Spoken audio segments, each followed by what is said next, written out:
got a question about the tackle button specifically. He says this is MF Soccer 94. He doesn't understand the tackle button. Basically, do you have to use the tackle button to tackle? That's a good question. So before there were like three ways to tackle. There was the hit stick, which was high risk, high reward. You know, you could either lay the guy out or wind up whiffing and having the dude run right by you.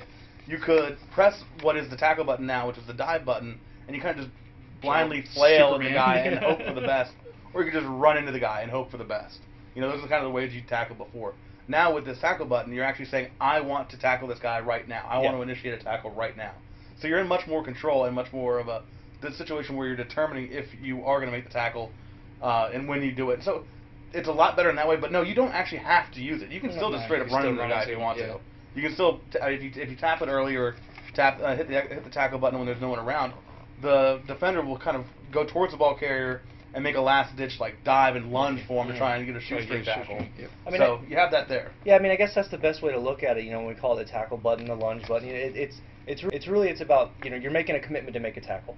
You know, it's like, okay, I'm close enough, I can make a tackle. Like if you know, you're running the ball and I'm facing this way and I hit the tackle button, I'm gonna try and lunge at you this way. You know, instead of, you know, me running forward and then animation just warps me there. You know, it's actually me committing to the fact that it's like, okay, I'm in a position I can make this tackle. Can these tackle button then get you in trouble just like diving can? Oh yes. Yeah. I mean, you know, when you're mistiming stuff or they put a juke move on you and stuff like that. Yeah, there's definitely situations where, you know, if you hit the tackle button, you're a little bit too far away, or you know, you're going up against a wide receiver, a back, or even a quarterback that really has some, you know, some good juke ability or stuff like that.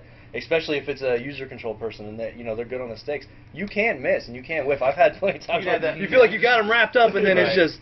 You had that over pursue and like you're kind of going back to try and get him. You have all that. And so it's a thing where you have to make that decision now. If I'm in the perfect spot where I'm, you know, head up on the guy, do I want to go for the hit stick, or do I want to hit that, you know, X button, just kind of give up the chance for a fumble to say bring him down right here. All right, this is as far as you're gonna go. So you have that decision now. Yeah, it's like you said with the over pursuit. I mean, that's still there, you know, with locomotion from last year, and you know, this really just gives you, you know, the tackle button gives you way more control over, you know, when and how you're gonna go after the ball carrier. Some people are wanting to know about the demo, obviously. I don't know what kind of details we can give, but is there anything we can do? Can we talk about the teams? Can we talk about a date yet? So, yeah, I mean, the demo is out of our hands right now. We're going through the certification process for it. We don't have a date yet for when it will be available. You know, I can't, you know, roughly, I know we came out around E3 last year. It'll be probably a little bit later than E3 this year, but we don't have a set date yet of when we're going to do it.